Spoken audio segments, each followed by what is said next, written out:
Hey, it's Tim. And it's Amy from GoWithLess. We're glad you're here. In this video, we're talking about something we've been promising for 18 months. We're going to be talking all about why we got our permanent Mexico residency in this video. We hope you watch the whole thing. In 2015, Amy and I retired in our 40s, and in January of 2020, we sold our home and became full-time nomads. Here on our channel, we talk about our nomadic fire life.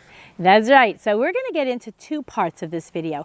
The first is the why. Why did we want to become permanent residents of Mexico? And the second part is going to be the things that we wish we knew before we got started. So first, let's get started with our whys. The number one why would be because we want to be able to spend time there without worrying about immigration. In November of 2021, when we made a trip to Mexico, this is obviously in the midst of COVID, we ran into something new in Mexico. Traditionally, what our experience was is when you show up in Mexico as a U.S. citizen, you get 180 days that you can be in the country before it's time to leave. So the new thing that was happening is that people would show up and they were given something less. And this was completely at the discretion of the immigration agent as you come into the country. This was a problem that we realized that we might be running into when we're looking to be in the country for months at a time to be house sitters. Yeah, we had commitments to be house sitting, or maybe we had an Airbnb booked. So we planned to be there. We certainly wouldn't have wanted to tell a house sit that we can't come because we're stuck at the border. So even our friends who own a property, speak fluent Spanish, they wanted 6 months because they were there for the entire winter. They were given a few months. And what we had found and just learned from being online is that it really didn't matter. Like if you went and petitioned and asked for more, not one single person was able to get more given any circumstances. So we knew that this was a problem, and we wanted to be able to enter Mexico and to be able to stay for however long we wanted to stay. And that brings us into point number two. And that is that we wanted to have a country that we could call our home 365 days. And unfortunately, because of our health insurance, that's not the United States. Yep, so our health insurance only allows us to be in the United States for 6 months out of the year. So we got to get out. And so in the middle of COVID, when we couldn't go to many places around the world, we had to have a place where we could go if we wanted to have health insurance, and we chose Mexico to be that spot. That's right. And this was also, when we were looking at this residency thing, this was like January, February of 2022, I think it was, 2022. That's right. And what's happening then is Russia invaded the Ukraine. So there's talk of a world war. This was right after the holidays. So it's looking to be the third round or whatever X number round of COVID right after the Christmas time in 2022. So we, in case anything ever needed to shut down again, we knew that Mexico didn't shut down the first time, or the whole previous COVID times. And so we just wanted to know that we had a place to go if we needed a place to go, and that was going to be Mexico, right? Yeah, absolutely. That was the place where we intended to go. And we love Mexico, by the way. We So do we love love Mexico. We love the weather, the people, the easy culture, the place to food. be. Yes, it's affordable. Like there's a lot to love about Mexico. So it's not like, oh, that's our last choice. No, we absolutely love Mexico. And I want to circle back to the first point, and that is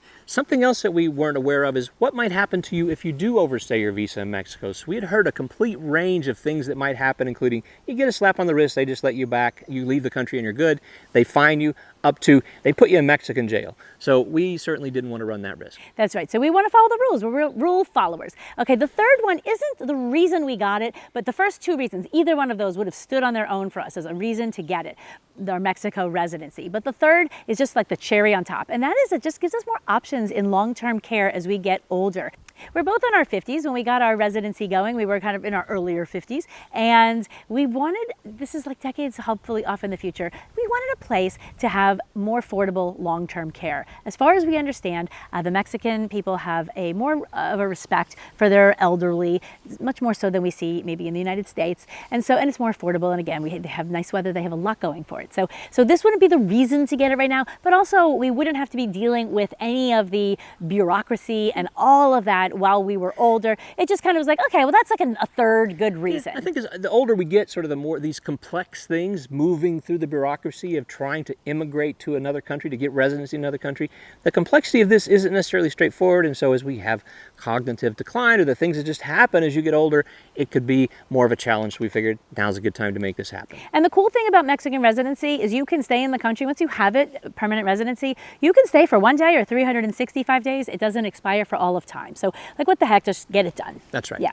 Okay, so that is the why, and we have been asked that a lot. We're going to move into what we wish we knew before we got started. So we were already in Mexico for several months, and we were staying put in one place for maybe about 2 months. It was kind of a surprise. We had a house sit cancel back then. So all of a sudden we have all this time to kill. When we had been talking with people over that whole winter about Mexican residency, a lot of expat friends in Mexico, maybe like 30 different friends. We had asked them all about what consulate in the US did they go to? Like, did they use a lawyer? What was their experience? Over and over and over we asked. So we did a lot. And we're not going to be going through how to get Mexican residency here because, number one, it's a 1.5 year old information. Number two, we use maybe like 30 friends, as well as all the blogs, all the YouTube, and it changes. And so do your own research. This isn't the video to tell you how to do it. It is not. But we are going to give you the steps that we went through just to summarize the stories that we're going to tell you around those steps. So basically the steps that were in existence when we started this process is you have to go to your home. Number one, you have to get an appointment at the consulate in your home country, a selected consulate. And our understanding is it needs to be in the state where you reside. That may or may not be the case. For us, that happened to be the case. Number one, you get that appointment. That was involved. Number two, you show up at your consulate appointment and we bring all the paperwork that they request whenever you sign up for the appointment, which for us was hundreds of sheets of paper. And then when you're there, ultimately they give you a visa that they put into your passport. It takes up a whole page of your passport. You go back to Mexico. You cross the border using very special guidelines that you don't want to mess this up because it can invalidate things if you mess this up when you return to Mexico. And then once you're back in Mexico, you have to go to the immigration office, present them with this visa, and then they do something with that in terms of a process. You come back, they subsequently take your picture, they take your fingerprints, and then you go away, and then you come back, and then you pick up your card. I think that's the second and third step there, the going there and doing your fingerprint stuff. In some cases, you might get the card that day, but you have to be in the right place to make that happen. And that didn't work that way for us. That wasn't the way it worked. Okay, so there you go. So we hired an attorney, and we're not going to say who that was because we weren't really thrilled with who that was. And Mexico actually has very, very serious slander laws. We don't know what they are, but this is an attorney, so chances are that attorney probably knows. Yeah, so we're not going to say who it was, but it is somebody who is from the United States, fluent native English speaker, fluent Spanish speaker. He absolutely knows what he's doing in this, and also will say that we wouldn't have our residency without using him. So we understand the importance of using him, but I don't know that we would have been recommending him for anyone else. And here is what Tim mentions, all these different steps. So we come into his office. We have about 2 months to get our residency, and we say we have a hard stop. We have a flight out of here. We have a commitment on the other side of that flight. We must go. Is this enough time? He said, absolutely, there should be no problem whatsoever. I see no issues at all. Okay, so we move forward. And just one thing before we sort of move on here, we are in and out of Mexico a lot. So we're there for a bit, we're out for a bit. So we're all over the map in terms of when we're in Mexico. And so before we sort of launch into this, one thing that we're going to say, even before we launch into it, is if you're going to go through this process, you need to have plans to be in Mexico for an extended amount of time. Effectively, yes. you live in Mexico, you need to be there for an extended amount of time to make this happen. And that's actually probably the biggest lesson that we learned, one of many, but that's the most important, is you need time. So here we go. We are trying to get our appointment. We get it in Laredo, Texas. Thankfully, because we're Texas residents, there's a lot of options in Texas. There's a lot of consulates for Mexico. So we get our appointment, and our attorney met us beforehand to kind of get us all prepped and ready to have our interview and our conversation. And first of all, we printed off a year's worth of financial documents, and thankfully we were able to do it at his office. He wasn't like a horrible attorney at all, by the way, so he still did a good job. He just wasn't the best with communication, which was really essential in our situation. Because of the tight timeline. That's exactly right. But okay, so he gets us all ready to go, and he says, I said, we're going to show a bank account that shows kind of like the minimum of what they require in order to get residency by assets. And he said, oh, no, you guys are in your young 50s. That is not a good plan. You're never going to get permanent residency. You need to show them the whole thing. So they want to know that you're not going to be taking jobs and taking employment away from local people. So they want to know that you have assets. And it wasn't just showing the minimum for permanent residency. We were advised to show the whole thing. So we brought a lot of paperwork to show that. Also, right before we went in that like, let's have a prep meeting, I said, why don't we get our appointment planned so that when we come back in a couple days, we are ready to go with the rest of the process. Because once you get this this visa in your passport, you have 30 days. It's that 30 days to turn it into a permanent visa card. And so it looked like, okay, no problem. We have 30 days. Card. The visa is the piece of paper that goes in your passport. So we had 30 days is the idea. And so I think we had mistakenly assumed that because it is very firm, 30 days, that there would be some opportunity to come and do this within 30 days. We were totally wrong. So before we even left for Texas, I said, why don't we get on that calendar with the official, whatever the official office is, and get that going. And he said, oh, they're booked out more than 45 days in advance. And it had taken so long to get our Texas appointment. We're like, what do you mean? Like, we have to go. Why wouldn't we have got that planned weeks ago, first of all? And we told you. And second of all, we're going to be in very big trouble. So he said, well, let's get you on the calendar now. It is what it is. And so off we go. We get to the Laredo consulate. I'm first, and Tim is kind of sitting behind me, behind a huge column, but I guess you could hear everything that was happening. Yep. Okay, so I show all of my documents and I say I'm applying for permanent residency. The woman said, where's your pension income? I said, I don't have pension income, but I do have the assets as outlined. She said, where did you hear that? And I said, by your own website. And I was really nice, by the way. So she did speak quite a bit of English. I tried to speak as much Spanish as I could with her. I was extremely nice. And I said, it was on your own website. We flew here to do this, but we don't have pension income. And she said, well, you're going to need to get temporary residency. And we'll talk about that in just a second. And I said, well, that doesn't really work for us. And she said, let me go look on my own website. Give me a second. So she pulls up her website. She brings out her phone and takes a photo of her computer screen that shows that assets, in fact, are allowed. She says, I don't think this is going to work, but let me go talk with my boss and let me see what she says. And I kind of whispered to Tim, I'm like, this isn't going to work. Like, and we're going to talk about why we really cared about permanent versus temporary in next here. But I said, oh, I don't think this is going to work. She wants to give me temporary. And she came back maybe 10 minutes later, like nail biting 10 minutes. And she said, my boss approved you. You have permanent. She said, I would not have. I would have given you temporary. I said, well, don't you have other people like us coming through here that don't have pension incomes? She said, yes. And they all get temporary. So I'm like, okay, whatever. So she gives us both. And then after that, Tim was easy peasy. But explain why it is that we wanted permanent and not temporary. So the temporary process is you have to go through this process. You still have to get an appointment in the States, go to the consulate, get your temporary visa so you can come back into the country, and then you get your temporary card, and then a year later in the exact same time frame you have to show back up at the immigration office and renew your temporary residency in Mexico.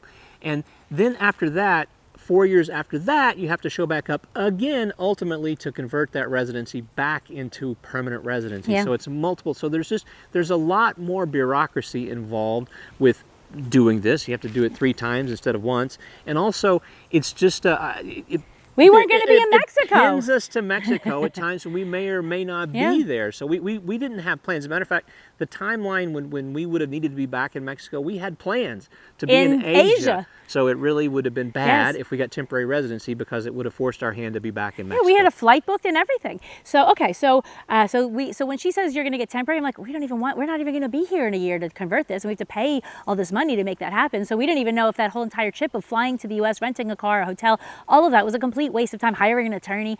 And so we were prepared for that, like, oh, this might be a complete waste of time. What a bummer. So we get back to Mexico. Thankfully, she approved it, both of us, and off we are. We're back in Mexico, and we're now trying to hustle to make this a permanent card. And it turned out that it took 3 appointments to make that happen. All of them were difficult to get into. The office hours are kind of funky, and we were able to bring staff members from our attorney's office to help us to make sure that, like, we're not fumbling the language too much.